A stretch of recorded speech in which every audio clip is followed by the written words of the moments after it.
అందుకే ఆదికాండం 24వ అధ్యాయం 31వ వచనంలో చెప్పబడుతుంది, ఆశీర్వదించబడిన వారలారా లోనికి రండి. నువ్వు ఇంకా ఎందుకు వెలుపల నుంచున్నావు? నువ్వు ఎలా ఉండాలి? లోనికి రండి. ఏ లోనికి రావాలి?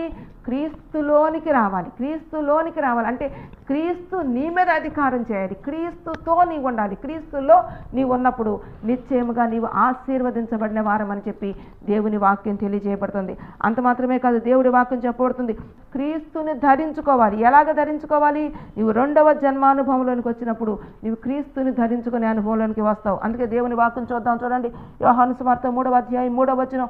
అందుకు యేసు అంతటితో, ఒకడు క్రొత్తగా జన్మించితేనే కానీ అతడు దేవుని రాజ్యము చూడలేడని నీతో నిశ్చయముగా చెబుతున్నాను. క్రొత్తగా జన్మించే అనుభవంలోకి రావాలి, క్రీస్తులోనికి రావాలి, క్రీస్తుతో అనుభవంలోకి నీవు రావాలి.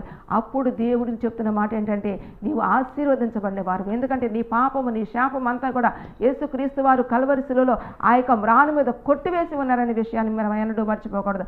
ఆ కొట్టివేయటం వలనే మనము రాజులైన యాజక సమూహముగాను, ఏర్పరచబడిన వంశముగాను, దేవుని సొత్తైన ప్రజగా, పరిశుద్ధ జనముగా మార్చబడి ఉన్నామనే విషయాన్ని మనం జ్ఞాపకం చేసుకోవాలి. అంత మాత్రమే కాదు, రోమీలకు రాసిన పత్రిక 8వ అధ్యాయం 1వ వచనంలో దేవుని వాక్యం చెప్పబడుతుంది, కాబట్టి ఇప్పుడు క్రీస్తు యేసునందున్న వారికి ఏ శిక్షా విధియు లేదు. దేవునికి స్తోత్రం, హల్లెలూయా. ఏ శిక్షా విధి లేదు, నీకు ఎటువంటి జడ్జిమెంట్ లేకుండా క్రీస్తులో నీవు ఉన్నప్పుడు నీవు మరణములో నుండి జీవంలోకి దాటిపోతావు. ఆ మధ్యలో ఉన్న జడ్జిమెంట్, తీర్పు అనే దానికి నువ్వు వెళ్ళవు. తీర్పులోనికి వచ్చినప్పుడు ఏ మానవుడు కూడా నీతిమంతుడు కాడు. యోబు గ్రంథం రాయబడుతుంది, తల్లి గర్భంలో పుట్టిన ఏ మానవుడు నీతిమంతుడు కాడని చెప్పి దేవుని వాక్యం చెప్పబడుతుంది.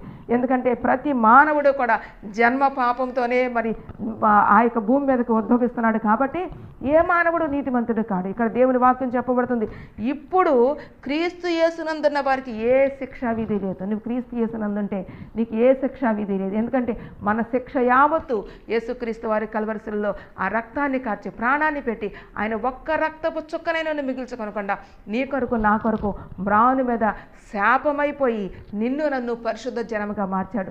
అట్టి దేవునికి యుగయుగములు ఘనత మహిమ ప్రభావములు చెందును గాక.